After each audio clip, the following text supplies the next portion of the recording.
Morning students, welcome to Bindu Dadwal chemistry lessons. Today we'll be doing unit 8 redox reactions of your class 11th chemistry class. Redox reaction is the class of reactions where reduction and oxidation are occurring simultaneously. These reactions find extensive use in pharmaceutical, biological, industrial, metallurgical, and in agricultural areas. Their importance can be seen in burning of fuels, in extraction of metals, in manufacture of caustic soda, in dry and wet batteries, in corrosion of metal. The basic processes that are occurring are basically redox reactions. Hydrogen economy and ozone hole are also based on redox reactions. Defining redox reactions, we have two concepts. One is classical idea. So classical idea, let us take an example: magnesium plus oxygen. So when oxygen is added to magnesium, we say oxidation occurs and magnesium oxide is formed. So originally the term oxidation was used to describe the addition of oxygen.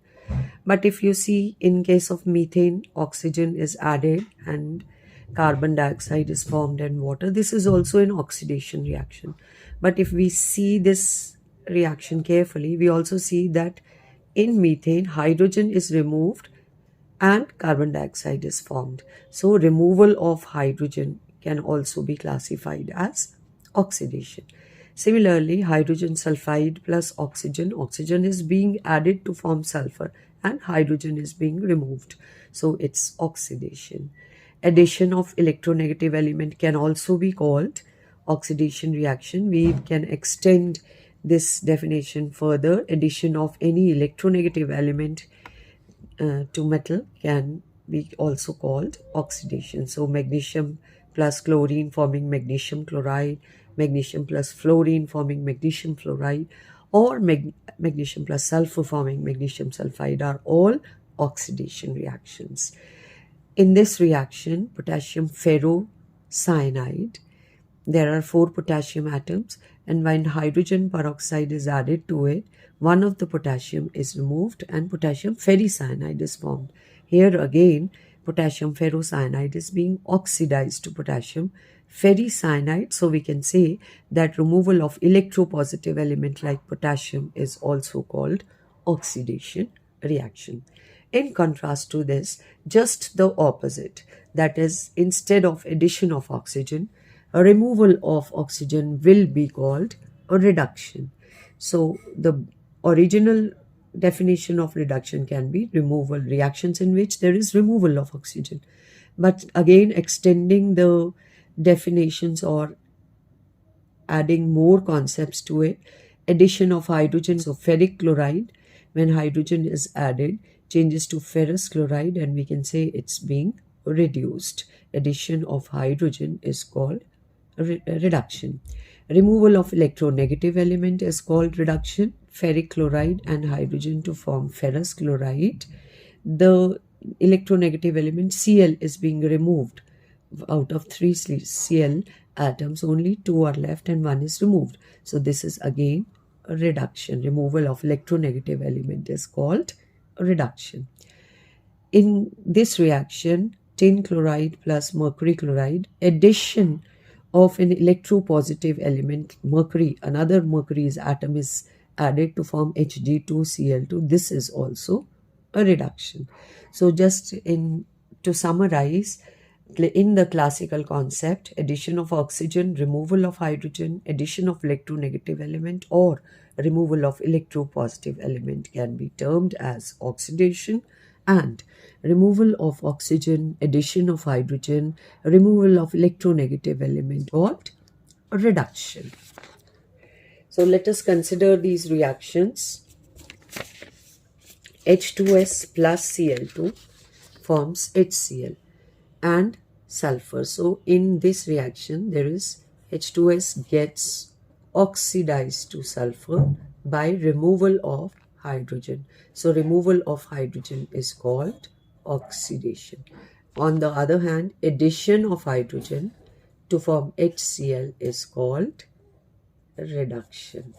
So the reaction, oxidation and reduction are occurring simultaneously.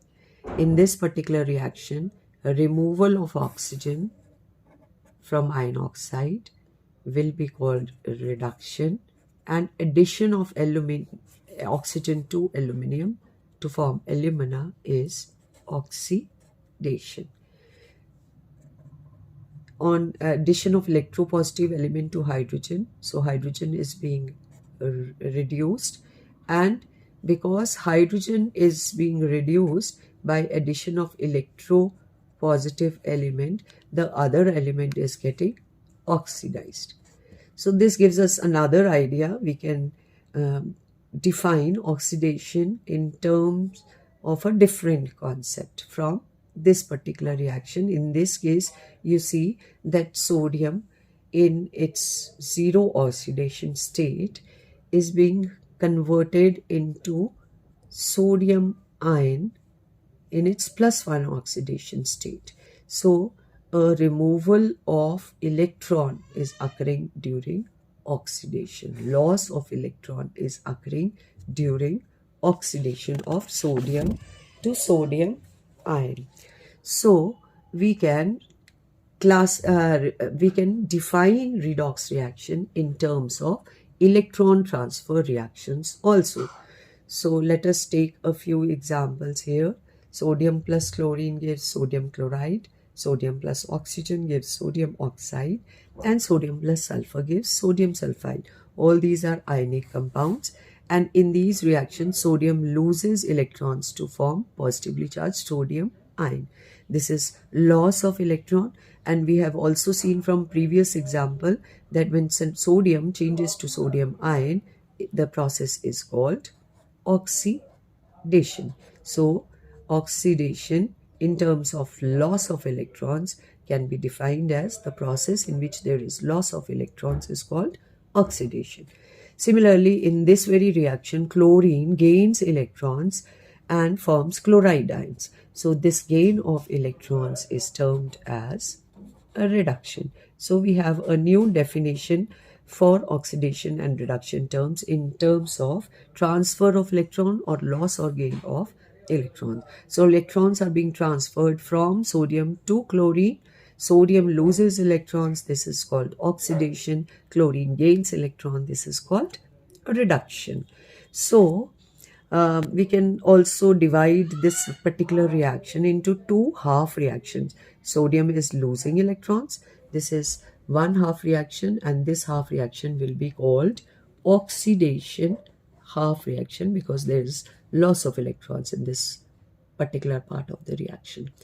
And in this half, another half of this overall reaction, chlorine is gaining electrons. So this is reduction of chlorine. This will be called reduction half reaction. This part of the reaction will be called reduction half reaction. So in terms of loss or gain of electrons, oxidation is the process which involves loss of electrons. Reduction is the process which involves gain of electrons.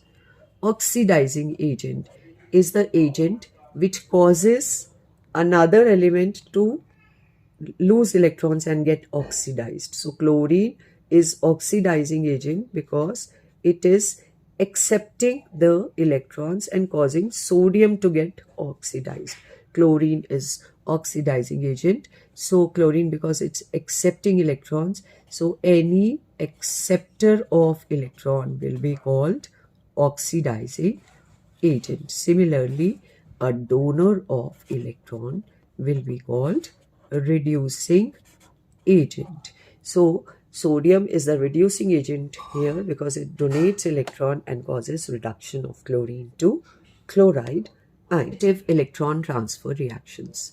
So let us see if there are two elements, then which preferably loses electron and which preferably gains electrons. So for this, let us carry out an experiment where a zinc rod is placed in a copper nitrate solution. zinc rod is placed in a copper nitrate solution. So what you see is that um, the zinc ions start coming into the solution, and copper ions from the solution. Zinc will give electrons and form zinc ions. Zinc loses electron and forms zinc ions. The electrons which are given by zinc will be taken up by copper ions. So copper ions in the solution will take these electrons given by zinc to form copper solid. So what you see is that a little bit of reddish brown color copper starts getting deposited after some time. So this is the initial stage where zinc was put into the copper nitrate solution, and this is the intermediate stage in which some of the copper ions from the copper, this gets deposited on the copper ride, and when the reaction goes to completion, all of the copper will be deposited over here. While some of the copper ions are being lost and they're getting deposited on the rod, the color lightens into a light blue color, and eventually it loses all its color to become a colorless zinc nitrate solution. A colorless zinc nitrate solution. So this is the final stage of the experiment where all of the copper has deposited on the rod. Initially it was zinc rod, now copper has started depositing on the rod. So we can say that zinc has a greater tendency than copper to give electrons. So among zinc and copper, zinc has a greater tendency to give electrons than copper. If we try to do the opposite, that is, we place a copper rod, a reddish brown color copper rod, in a zinc nitrate solution, we see that no change occurs. That means copper's tendency to give electrons in comparison to zinc is negligible. Zinc is having greater tendency to give electrons, so it gives electron in the above experiment. Copper does not have a greater tendency than zinc to give electrons, so here the reaction does not occur. But if the same copper rod is put in a silver nitrate solution, which is transparent, which does not have any color, then what we see is that copper will start giving electrons and come into the solution as copper nitrate, and the color of the solution starts getting bluer. So this is a little bit of copper nitrate is being formed here. And also we see that some of the copper is taken away and silver ions will take electrons given by copper. So when copper gives electron, this is the reaction that occurs. Copper gives electron to form positively charged copper ions. The electrons are taken up by the silver ions present in the solution, Ag+.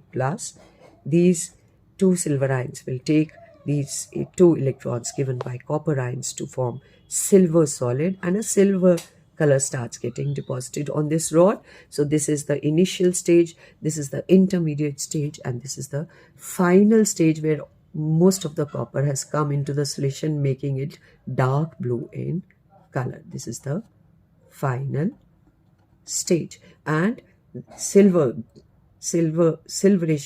silver has deposited on the rod here.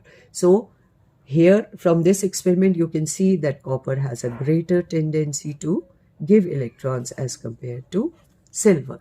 Combining, we get zinc is having greater tendency than copper, which is having greater tendency than silver to give electrons. So by comparing the activity of the metals in this manner, we can create a series which will be called electrochemical series. This series we will formulate in later stages in class 12th. So that's all in today's video. Thank you. Have a nice day.